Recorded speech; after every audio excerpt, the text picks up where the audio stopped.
Hello everyone, how are you? So student, hopefully you are doing well.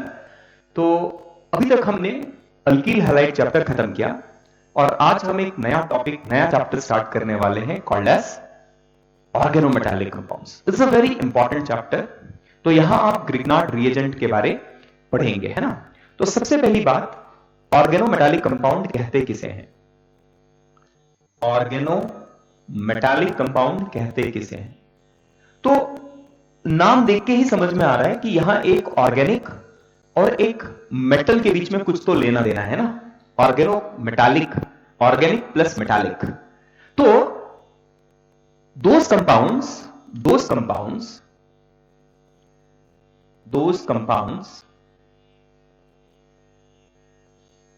which have carbon metal bond are called as organometallic compound. तो organometallic किसे कहते हैं? उन compounds को कहते हैं जहां पर कार्बन और मेटल के बीच में बॉन्ड फॉर्म हो रहा हो. आपको ऐसे बहुत सारे कंपाउंड्स मिलेंगे जहां ऑर्गेनिक और मेटल, ऑर्गेनिक पार्ट भी है, मेटल भी है, but still it is not considered as organometallic. I am not saying कि ऑर्गेनोमेटालिक वो कंपाउंड है जहां पर ऑर्गेनिक और मेटल है. आई एम सेइंग ऑर्गेनोमेटालिक वो कंपाउंड है जहां पर कार्बन और मेटल के बीच में बॉन्ड है. जैसे कि एग्जाम्पल समझते हैं. ऑर्गेनोमेटालिक है या नहीं है मुझे पता करना है. जैसे अज्यूम करो, if I have RO minus Na+, है ना, sodium salt of any alcohol, तो क्या ये ऑर्गेनोमेटालिक है? I will say no. Why? Because we do not have bond between metal and carbon. Similarly, चलो हम sodium salt of acetic acid ले लेते हैं या पोटेशियम सॉल्ट ले लेते हैं. Do you think this is organic? I will say this is organometallic. I will say no, because there is no bond between metal and carbon. Similarly CH3 C double bond OAG है क्या? No. CH3 C double bond O4 times PB, lead tetra acetate है क्या? No. Organometallic होने का requirement क्या है? Carbon और metal का बॉन्ड होना चाहिए, है ना. Now properties of organometallic compound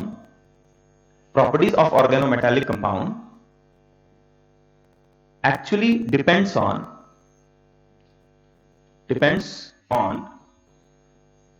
nature of carbon and metal bond. Carbon metal के बीच का जो बॉन्ड है, that is going to decide कि ऑर्गेनोमेटालिक का नेचर या प्रॉपर्टीज कैसा होगा. आप बोलेंगे सर कार्बन और मेटल के बीच का जो बॉन्ड है उसके नेचर पे डिपेंड करेगा. अब वो कैसे चेंज हो सकता है, इस बात पे समझते हैं.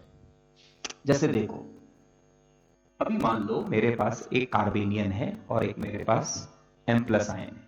अगर ये प्योर आयोनिक है, this is pure ionic bond. Clear है? जनरली यहां पर जो मेटल्स होते हैं वो होगा आपका पोटेशियम, सोडियम. तो बेसिकली सोडियम, पोटेशियम या बहुत ज्यादा मेटालिक जो होते हैं, they form pure ionic bond. अब प्योर आयोनिक बॉन्ड होगा, it means this C- is completely free. What I am saying, अगर आयोनिक बॉन्ड है तो कैटायन और एनायन के फॉर्म पे रहेंगे और इनके बीच में केवल आयोनिक अट्रैक्शन रहेगा. क्लियर है? केवल आयोनिक अट्रैक्शन इनके बीच में होने वाला है. अभी कुछ ऐसे मेटल्स होते हैं जो कार्बन के साथ मेटलिक और कोवलेंट दोनों तरह के बॉन्ड्स बनाते हैं. मतलब यहां पर पूरी तरह से कैटायनिक और एनायनिक फॉर्म पे नहीं रहेंगे, rather they will have a sharing, but definitely it will be polarized. और क्या होगा? Polarized होगा. So this bond will be more toward carbon, है ना.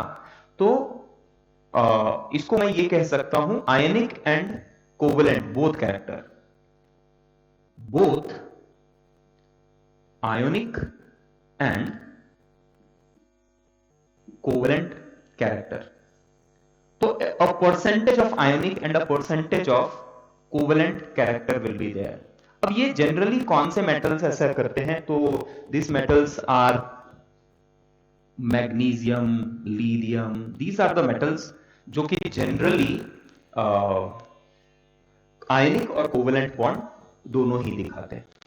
एंड एक कैटेगरी होती है जहां पर आपको प्योर कोवेलेंट बॉन्ड दिखेगा, जैसे कि कोवेलेंट कैरेक्टर दिखेगा, जैसे कि मेटल्स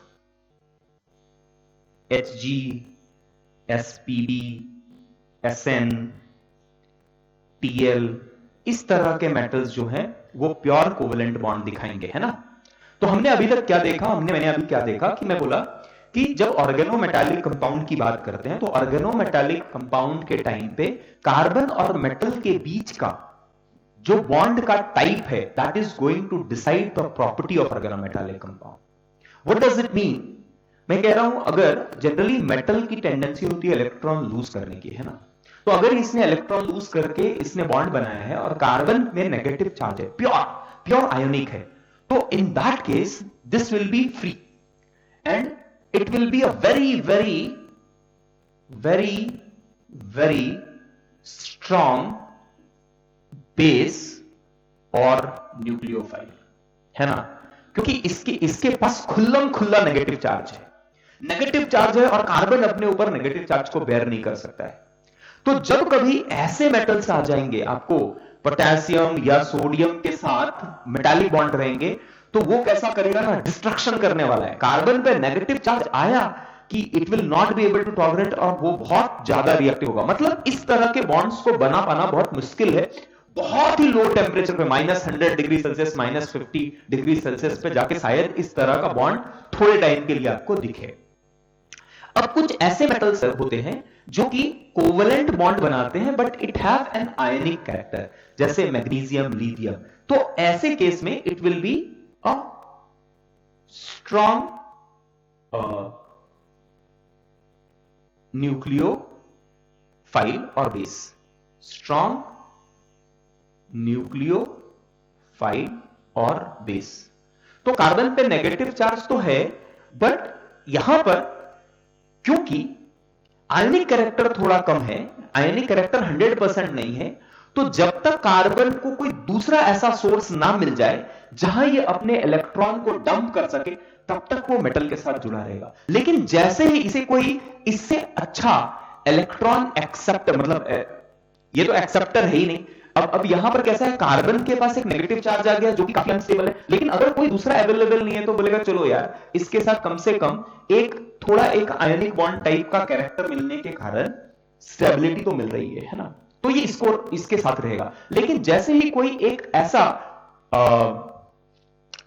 इलेक्ट्रोफिलिक कंपाउंड इसे मिल जाएगा जिसे इलेक्ट्रॉन की जरूरत है, so carbon will leave this metal and go and attack on that, है ना.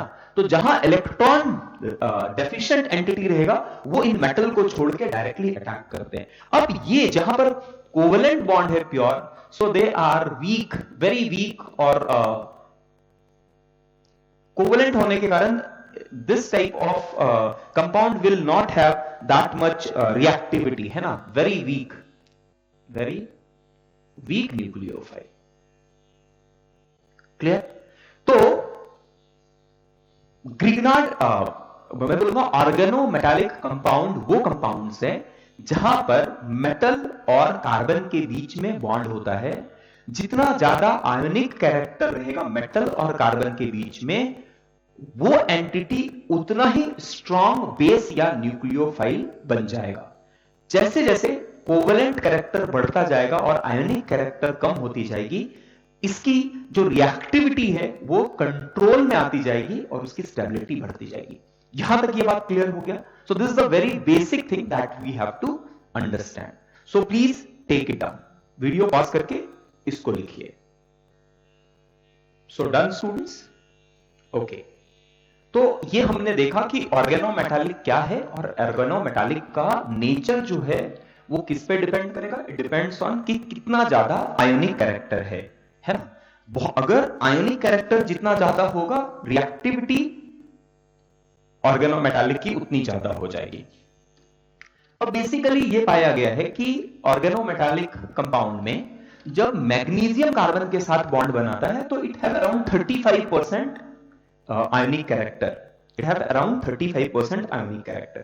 ठीक है, now we will see about preparation of organic compound. Preparation of organometallic compound. How to prepare organometallic compound? Organometallic compound बनाना कैसे है ना? How it will be formed?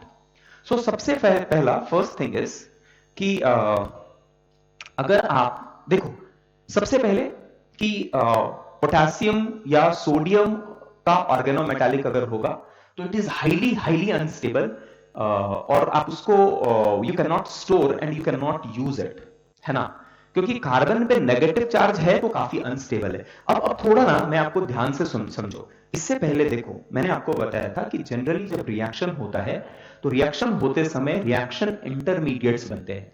तो carbocation कैसे बनता है ये मैंने आपको पहले ही डिस्कस किया, फॉर्मेशन ऑफ कार्बोकैटायन कैसे होता है, फ्री रेडिकल की बात की। अब यहां पर अगर आप देखो तो मैं किसकी बात कर रहा हूं, कार्बेनियन की बात कर रहा हूं, थर्ड टाइप ऑफ इंटरमीडिएट की बात कर रहा हूं।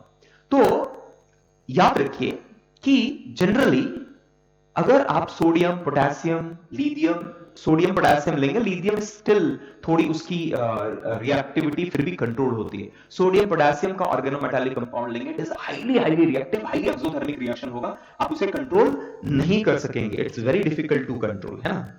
Alkyl sodium and alkyl potassium are highly reactive and among the most powerful basis.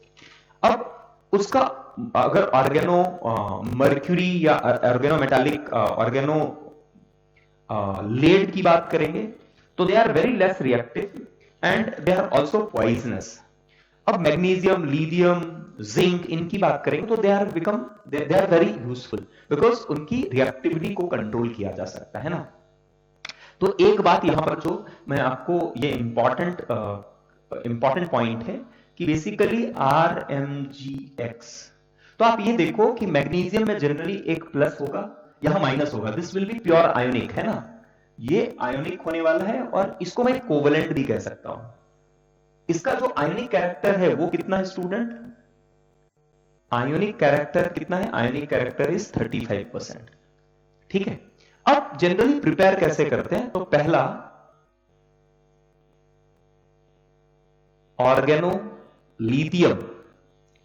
Organolithium compounds कैसे प्रिपेयर किया जाता है, तो we generally take RX and we treat it with lithium. When we treat it with lithium तो lithium का काम क्या होगा, Li का काम होगा, Li मेटल्स का एक ही काम है ऑर्गेनिक में, टू जनरेट इलेक्ट्रॉन्स। तो अगर मैंने 2 लिथियम लिया है so it will generate electron. अब जनरेट करने के बाद ये क्या करेगा, ये इलेक्ट्रॉन R को सप्लाई करेगा and R minus plus X minus will be generated with 2 time Li plus, तो ये देगा R minus and Li plus, तो ये मिल गया ऑर्गेनोलिथियम कंपाउंड, ऑर्गेनोलिथियम मिल गया plus LiX। So this is the first method of preparation. Organolithium compound का preparation हम इस तरह से कर सकते हैं। अब बात करते हैं ग्रिग्नार्ड रिएजेंट की।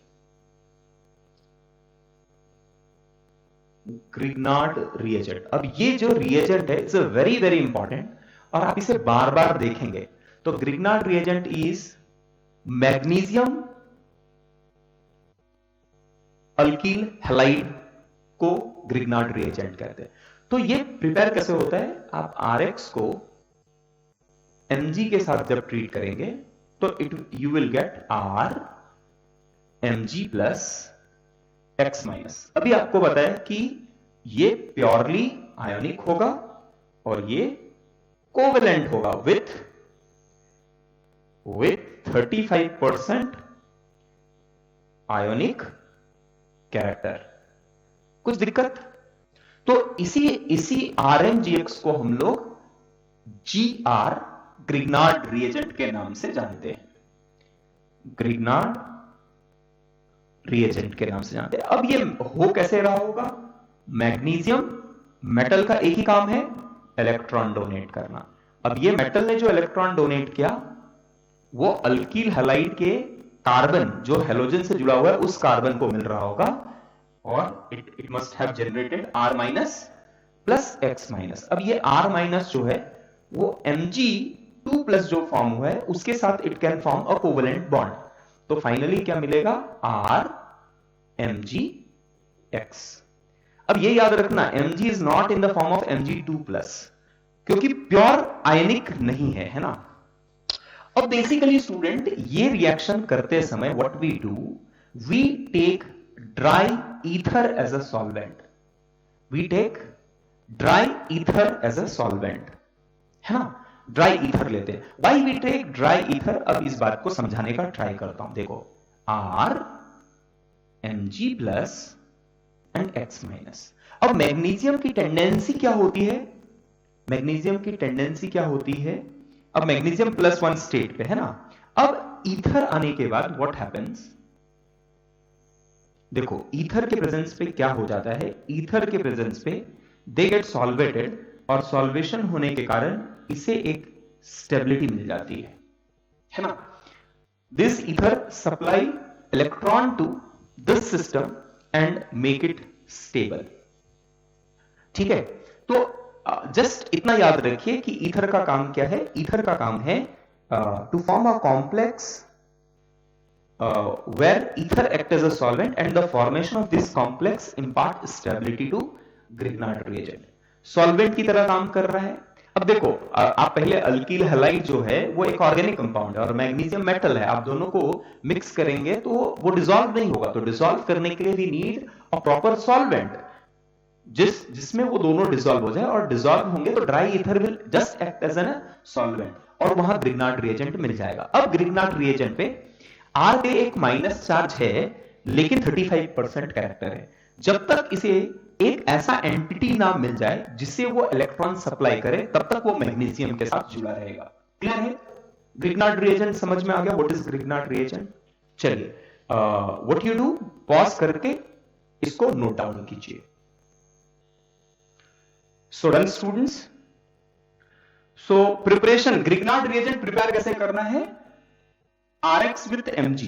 अच्छा अभी एक और बात बताता हूं, यहां पर ध्यान से देखिए। तो ऑर्गेनोलिथियम बन गया, ग्रिग्नार्ड बन गया। अब ये ग्रिग्नार्ड रिएजेंट किन मॉलिक्यूल्स के साथ बन सकता है।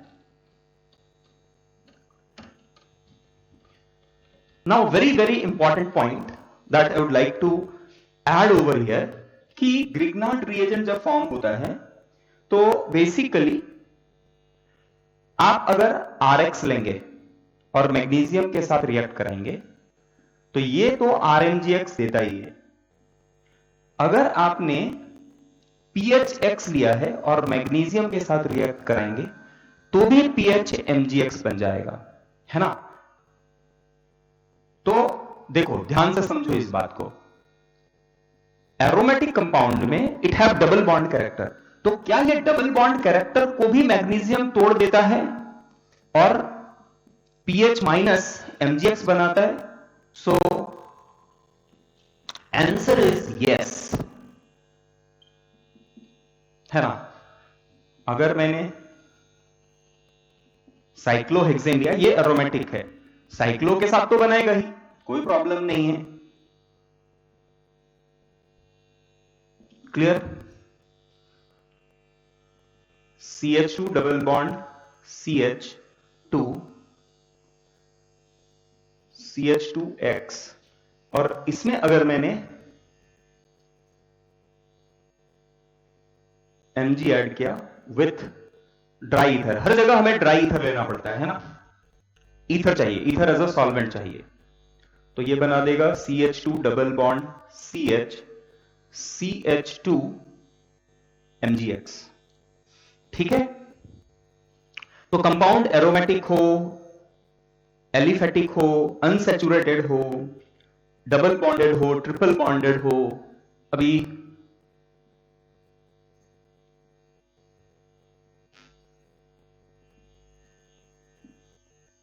इस तरह का भी है, तो still it will give you Grignard reagent. मतलब ग्रिग्नार्ड रिएजेंट एलिफेटिक हो, एरोमेटिक हो, डबल बॉन्डेड हो, इससे कुछ फर्क नहीं पड़ने वाला है, ग्रिग्नार्ड रिएजेंट तो फॉर्म हो जाता है। क्लियर? ग्रिग्नार्ड रिएजेंट तो फॉर्म हो जाता है। सो टेक इट डाउन, लिख लीजिए इन बातों को।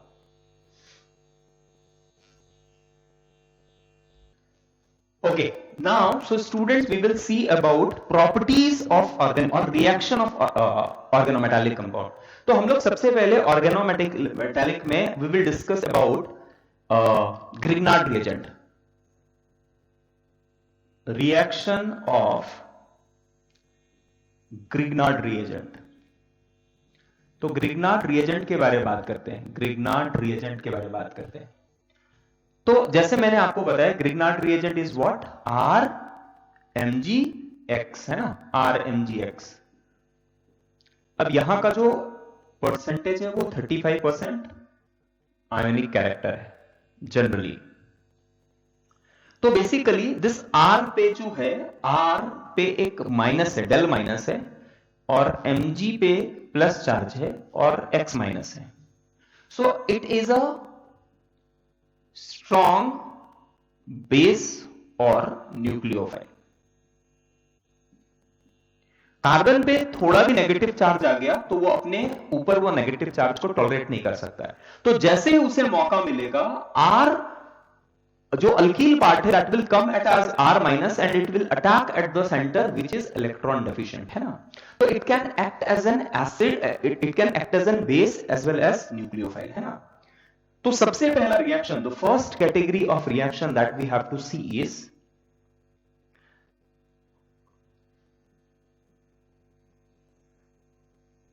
reaction with active hydrogen. What? Reaction with active hydrogen. Active hydrogen मतलब वैसे मॉलिक्यूल जिसका hydrogen can move out as a H plus, है ना। सो लिख लीजिए what is active hydrogen. Active hydrogen compounds कौन से हैं? Reaction with active compound containing active hydrogen, rather I will say with compound containing active hydrogen. So active hydrogen means which can move out in the form of H plus, which can move out as H plus.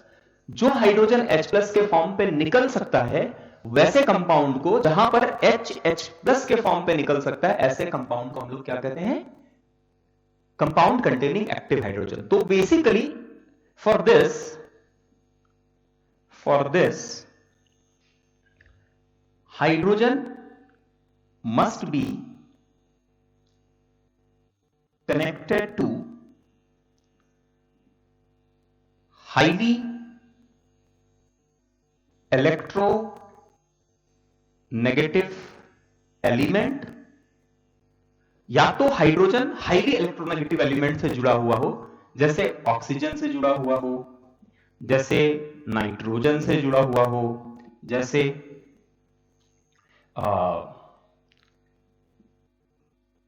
ऐसे element से जुड़े हुए हैं जो H plus निकलने के बाद जिसका एनायन जो है वो काफी स्टेबल हो। तो मैं क्या कह रहा हूं कि Grignard reagent compound containing active hydrogen से रिएक्ट करेगा, लेकिन सबसे पहले कि कंपाउंड कंटेनिंग एक्टिव हाइड्रोजन किसे कहेंगे? Which can move out H plus. और कोई भी अगर एंटिटी, मान लो कोई अगर एक कंपाउंड है जो H प्लस निकाल रहा है, तो H प्लस निकालने के बाद जो मान लिया कि मेरे पास कंपाउंड था HA और यहां से H प्लस बाहर निकला और A माइनस बना, तो A minus must be stable, A minus must be stable. अब ये स्टेबल कब होगा? जब negative charge is coming on an highly electronegative element और it is resonance stabilize, must be stable और रेजोनेंस स्टेबलाइज। तो अगर अपने ऊपर नेगेटिव चार्ज, ये जो एनायन पार्ट बन रहा है, वो अगर अपने ऊपर नेगेटिव चार्ज को टॉलरेट कर पा रहा है, तो उस केस में मैं कहूंगा कि जो कंपाउंड है इट कंटेन एक्टिव हाइड्रोजन। जैसे एग्जांपल लेते हैं, अब कंपाउंड कंटेनिंग एक्टिव हाइड्रोजन का लिस्ट जो है वो बहुत बड़ा है, बहुत बड़ा है। जैसे एग्जांपल ले लो ROH, है ना, और मैंने इसे RMGX के साथ रिएक्ट करा। तो स्टूडेंट सबसे पहले RMGX में मुझे पता है R पे एक माइनस चार्ज है, डेल माइनस है, प्योर माइनस नहीं है। और ये सबसे पहले प्रेफरेंस क्या होगा, it can act as a nucleophile as well as base, है ना। तो पहला प्रेफरेंस होता है to act as a base, it can act as nucleophile as well as base. लेकिन acid base reaction is preferred over any other type of reaction. अगर कभी भी ग्रिग्नार्ड रिएजेंट को R माइनस को एक H+ मिल सकता है तो वो H+ के साथ रिएक्ट करेगा, तो acid base reaction is always preferred. तो आप बोल सकते हैं कि सर यहां पर इस कार्बन पे भी तो डेल प्लस हुआ होगा, तो ये यहां क्यों नहीं अटैक कर रहा है, because it can get hydrogen. तो यहां आपको क्या फॉर्म मिलेगा, RH plus RO minus MgX, ये इस फॉर्म में मिलेगा आपको। तो ये क्या दे देगा, it will give you alkane. तो कहीं पर भी ग्रिग्नार्ड रिएजेंट जब एक्टिव हाइड्रोजन वाले कंपाउंड से रिएक्ट करेगा तो आपको क्या मिलेगा, अल्केन मिलेगा। क्लियर है, इज इट क्लियर। तो अब ये एक्टिव हाइड्रोजन वाले मॉलिक्यूल्स अनलिमिटेड एक्टिव हाइड्रोजन वाले मॉलिक्यूल्स होते हैं। जैसे मैंने अगर वाटर के साथ, अब ये समझो कि मैंने RMGX बनाते समय वाटर क्यों नहीं लिया था, मैंने ड्राई ईथर क्यों लिया था, क्योंकि अगर RMGX को आपने वाटर के साथ रिएक्ट किया तो R माइनस हाइड्रोजन को एक्सट्रैक्ट करके आपको RH मिल जाएगा, और ये कुछ आपको फॉर्म होगा, है ना। इसे हम लोग ऐसे लिखते हैं MgOHX। क्लियर है। उसी तरह मैंने अगर इसे NH3 के साथ रिएक्शन किया तो क्या मिलेगा, RH प्लस MgNH2X। क्लियर है। अगर मैंने इसे किसी एसिड के साथ रिएक्ट किया,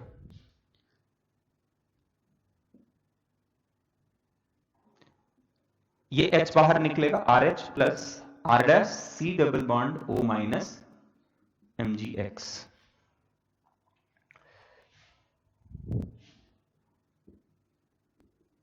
मैंने अमाइन के साथ रिएक्ट किया,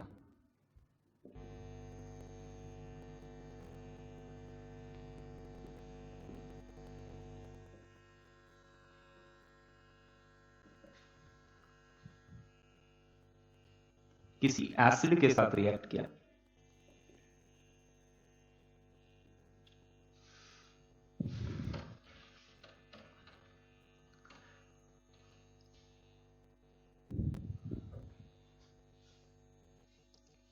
तो बेसिकली स्टूडेंट कैसा है, Grignard reagent R minus MgX को हम लोग किससे रिएक्ट करते हैं, HZ, तो क्या मिल जाएगा, RH प्लस MgZX। अब ये HZ जो है वो n नंबर ऑफ एंटिटीज हो सकते हैं, है ना। अभी क्या क्या हो सकता है, तो मैंने बोला वाटर हो सकता है, अमाइन हो सकता है, तो लिस्ट ले लो, फिर से आप ये लिस्ट ले लो।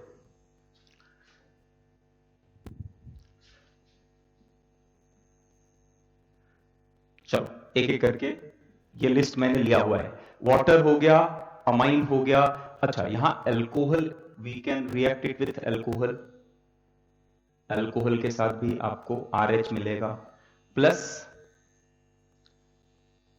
R' O MgX। अब ये पार्ट नहीं लिखते हैं directly, let's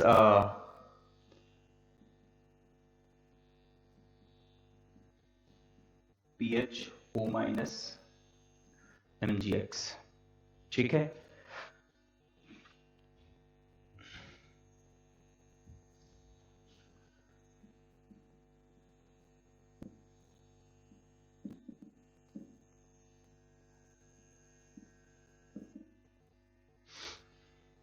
active hydrogen is the requirement, active hydrogen is the requirement.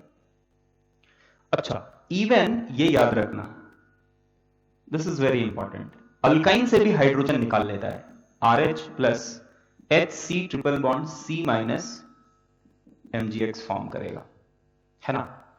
Grignard reagent alkyne से भी टर्मिनल अल्काइन के हाइड्रोजन को बाहर निकाल लेता है, RC triple bond CH R dash, और अगर ग्रिग्नार्ड रिएजेंट से रिएक्ट कराए देगा RH plus R dash C triple bond C minus MgX। तो एक्टिव हाइड्रोजन के साथ कोई भी ऐसा कंपाउंड जिसके पास एक्टिव हाइड्रोजन है, ग्रिग्नार्ड रिएजेंट रिएक्ट करके क्या देगा? It will give you alkane, it will give you alkane.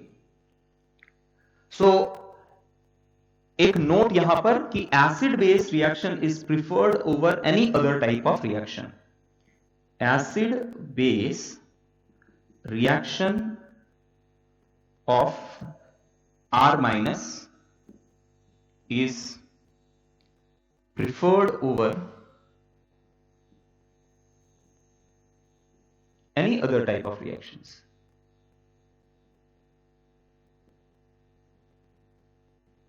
मतलब पहला प्रिफरेशन एसिड बेस रिएक्शन देंगे। तो अगर कहीं पर भी हाइड्रोजन निकल सकता है तो हाइड्रोजन निकाल के अल्केन का फॉर्मेशन होगा। ठीक है, please take it down. So done students, done. अच्छा, अब यहां एक इंपॉर्टेंट पॉइंट है जो मैं आपको बता रहा हूं, ध्यान से इस बात को समझिए कि basically there is a method called as, यहां मैं लिख रहा हूं इसको, है ना, जेरी-विटिनॉफ्स मेथड। ये क्या है जेरी-विटिनॉफ्स मेथड? ये कहीं आपको दिख सकता है, जेरी-विटिनॉफ्स मेथड। तो बेसिकली हम लोग क्या करते हैं, ग्रिग्नार्ड रिएजेंट ले लेते हैं CH3 माइनस MgX, है ना, और we react it with any compound having active hydrogen. तो इस जगह पे आपको मीथेन गैस का फॉर्मेशन होता है ना, क्लियर है। सो जब कभी आप ग्रिग्नार्ड रिएजेंट CH3 MgX लेंगे और उसे उन कंपाउंड्स के साथ रिएक्शन कराएंगे विच हैव एक्टिव हाइड्रोजन, तो वैसे केस में methane will be produced. This reaction is used for the estimation of hydrogen atom present in a molecule, है ना, reactive hydrogen atom present in a molecule. This method is called as Zery-Wittenoff method. तो Zery-Wittenoff method क्या है? A method to know number of active hydrogen atoms present in a molecule. तो अगर किसी molecule में assume करो आपने Grignard reagent डाल दिया है ना, और 1 मोल ऑफ सब्सटेंस लिया, 1 मोल ऑफ सब्सटेंस लिया और ग्रिग्नार्ड रिएजेंट आपने एक्सेस में लिया है, और आपको वहां से 2 मोल ऑफ मीथेन मिल रहा है। 1 mole of compound is giving you 2 mole of methane. इसका मतलब क्या है, उस कंपाउंड के पास 2 एक्टिव हाइड्रोजन है। अगर 1 mole of a substance is giving you 3 mole of methane, it means what, उसके पास 3 एक्टिव हाइड्रोजन है। If 1 mole of substance is giving you 1 mole of methane gas, so it means what, it have 1 active hydrogen. So the number of active hydrogen can be known by analyzing the methane gas that is produced from a compound containing active hydrogen. तो ये जो मोल का ratio है, the mole of the compound that you have taken having active hydrogen and the mole of methane gas that is produced, उसके basis पे we can know that what is the number of active hydrogen present in the compound. So this is the first reaction of Grignard reagent. तो Grignard reagent क्या करने वाला है student? Grignard reagent will react with what? It will react with compound having active hydrogen to produce what? Alkane, alkane देगा, है ना। अच्छा, इसकी जगह अगर पीएच MgX ले लेता तो क्या मिल जाता आपको बेंजीन का रिंग मिलता है ना यहां पर। तो अगर इस जगह पे RMgX के जगह मैंने पीएच MgX लिया होता तो मुझे यहां क्या मिलता, प्रोडक्ट जो मुझे मिलता वो बेंजीन रिंग मिलता। पीएच माइनस पे अगर हाइड्रोजन आ जाए तो क्या दे देगा आपको, आपको क्या मिल जाएगा, यहां हाइड्रोजन आके जुड़ जाए तो what you will get benzene. Clear है? Is it clear? So this is the first reaction of Grignard reagent. So please take it down, है ना, लिख लीजिए, अगर कुछ नहीं लिखा है तो लिख लीजिए। Then we will move to next reaction. So done students, हो गया। तो पहला रिएक्शन क्या है, ग्रिग्नार्ड रिएजेंट को ऐसे कंपाउंड को के साथ रिएक्ट करा दो जिसके पास एक्टिव हाइड्रोजन, तो वो सबसे पहले किसके साथ रिएक्ट करेगा, एक्टिव हाइड्रोजन के साथ। तो ये बहुत इंपॉर्टेंट है कि आपको ये समझ में आना चाहिए कि किस कंपाउंड के पास एक्टिव हाइड्रोजन है, नहीं तो आप रिएक्शन कराते रहोगे और रिएक्शन पता लगा क्या बन रहा है, वहां अल्केन बन रहा है, RH बन रहा है और आप कुछ और रिएक्शन करा रहे हो। तो एक्टिव हाइड्रोजन जानना बहुत इंपॉर्टेंट है। So the second reaction is reaction with alkyl halide। Second reaction is reaction with alkyl halide. आपने R' के साथ RMGX को रिएक्ट किया है, तो क्या यहां पर एक्टिव हाइड्रोजन दिख रहा है आपको? एक्टिव हाइड्रोजन है नहीं, तो एसिड बेस रिएक्शन नहीं हो सकता है। So then what, then it will look out कि किसी के पास डेल प्लस है क्या। तो यहां पर कार्बन के पास डेल प्लस होगा और X के पास डेल माइनस होगा, तो it will go and attack on R', जहां पर कार्बन से, जिस कार्बन से X जुड़ा होगा, and you will gate R plus MgX2। तो यहां भी आपको अल्केन का फॉर्मेशन मिलेगा, है ना। तो ये अल्केन का one of the method of formation जो हमने प्रिपरेशन अल्केन में नहीं किया था, वो यहां दिख रहा है कि ग्रिग्नार्ड रिएजेंट के थ्रू भी आप अल्केन फॉर्म कर सकते हो, है ना। तो ये तो बहुत सिंपल है, किसी भी अल्कील हैलाइड। अब डेफिनेटली स्टूडेंट, इस केस में अगर इसे अटैक करना है, so this can be 1 degree और 2 डिग्री। 3 डिग्री के केस में अल्कीन का फॉर्मेशन हो जाएगा, है ना। बिकॉज अगर हिंडर्ड है, बहुत ज्यादा हिंडर्ड है आपका alkyl halide, CH3 CH3 CH3 X है, और आपने एक स्ट्रॉन्ग बेस या न्यूक्लियोफाइल ऐड किया है, तो ये इसको सब्स्टिट्यूट नहीं कर पाएगा। रादर ये क्या करेगा, यहां पर आके एक हाइड्रोजन को बाहर निकालना प्रेफर करेगा और हाइड्रोजन निकाल के लेके जाएगा, और ये फॉर्म क्या कर देगा, CH3 CH3 double bond CH2। तो इस केस में दो एक्टिव हाइड्रोजन नहीं था, बट इसने एक्टिव हाइड्रोजन के फॉर्म पे क्यों निकाला, क्योंकि इसका पहला प्रेफरेंस होता है यहां अटैक करना, लेकिन अटैक नहीं कर पा रहा है, तब वो स्लोली ग्रेजुअली हाइड्रोजन को निकालेगा और अल्कीन का फॉर्मेशन होगा। कुछ दिक्कत, एनी प्रॉब्लम ओवर हियर? अच्छा चलो, अभी रिएक्शन ऑफ अल्कील हैलाइड के बाद अगर मैं बोला कि how to synthesise Grignard reagent से सिंथेसिस ऑफ अल्कीन, आप अल्कीन कैसे बना सकते हो। अगर मेरे पास एलिफेटिक RMGX है, तो एक काम हम लोग कर सकते हैं, CH2 डबल बॉन्ड CH2 और X ले लो, then this will go and this will displace, and what you will get CH2 double bond CH2 and R। तो अल्कीन फॉर्म हो सकता है आपका, है कि नहीं? क्लियर है? Okay, now fourth one is synthesis of higher alkyne. अब मान लो आपने RMGX के साथ रिएक्शन कराया, R' C triple bond CH, है ना। तो सबसे पहला रिएक्शन क्या होगा student, this will come and ये हाइड्रोजन लेके जाएगा and it will give you RH plus R' C triple bond C minus MgX। अब इसको आप रिएक्ट करा दो किसी दूसरे R'' के साथ। So now this carbon पे negative charge will come and displace this, giving you RC triple bond C R''। तो आप इवन अल्काइन को आप इंक्रीज कर सकते हैं, you can prepare higher alkyne from normal alkynes, है ना। तो आज हमने यहां पर कुछ बेसिक रिएक्शंस देखे, ग्रिग्नार्ड रिएजेंट क्या होता है, किसे ऑर्गेनोमेटालिक कहते हैं, उसका प्रॉपर्टीज किस पे डिपेंड करता है, एक्टिव हाइड्रोजन के साथ रिएक्शंस कैसे होते हैं, फिर alkyl halide, synthesis of alkene and synthesis of alkyne, higher alkyne हमने देखा। तो आज का क्लास यहां बंद करते हैं। अभी कल के क्लास में मोस्टली ये 3 से 4 क्लास में स्टूडेंट ये चैप्टर खत्म हो जाएगा। 4 क्लास लगेंगे, बट इसमें बहुत सारे क्वेश्चन सॉल्व करने की जरूरत पड़ेगी, है ना। एंड वेरी इंपॉर्टेंट चैप्टर, नया चैप्टर है, आज से आप नया स्टार्ट कर रहे हैं। और कल से फिर से हम लोग will start with the DBP discussion. 1 hour का डीबीपी डिस्कशन हम लोग स्टार्ट करने वाले हैं, है ना। तो जो मैंने अल्कील हैलाइड पे डीबीपी दिया था 53 क्वेश्चंस का, अब एक नया डीबीपी और देने वाला हूं अराउंड 100 क्वेश्चंस का, वो भी आपको सॉल्व करना है। एंड इसके साथ आप बुक्स तो सॉल्व कर ही सकते हो, क्योंकि alkyl halide chapter is completely done other than aromatic. ये ग्रिग्नार्ड के बाद में 4 क्लास के बाद even I will start with the aromatic part, तो एरोमेटिक भी आप कर पाएंगे थोड़ी देर में, है ना। So we'll stop over here. Thank you very much.